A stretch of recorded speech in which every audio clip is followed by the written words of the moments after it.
Football নাকি concert, বিশ্বকাপ ফাইনালে এবার গোলের চেয়ে গানই কি বেশি আলোচনায়? একসময় বিশ্বকাপ ফাইনাল মানেই ছিল 90 মিনিটের নিখাত ফুটবল। এখন সেই মঞ্চেই ঢুকে পড়েছে গ্ল্যামার আর মেগা কনসার্টের ঝলক। প্রশ্ন উঠেছে, ফিফা কি ধীরে ধীরে ফুটবলকে বিনোদনের প্যাকেজে পরিণত করছে?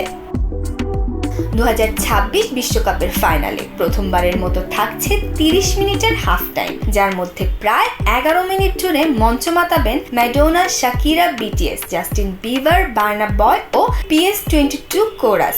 পুরো আয়োজনের দায়িত্বে রয়েছেন কোল্ডপ্লের ক্রিস মার্টিন। তবে এই সিদ্ধান্ত ঘিরে শুরু হয়েছে তীব্র বিতর্ক। সমালোচকদের মতে দীর্ঘ বিরতিতে ম্যাচের গতি ও খেলোয়াড়দের ছন্দ নষ্ট হতে পারে। অনেকেই প্রশ্ন তুলেছেন, বিশ্বকাপ ফাইনাল কি সুপার বোলের পথেই হাঁটছেন? যদিও ফিফার দাবি এই আয়োজন গ্লোবাল সিটিজেন এডুকেশন ফান্ডের প্রচারের অংশ।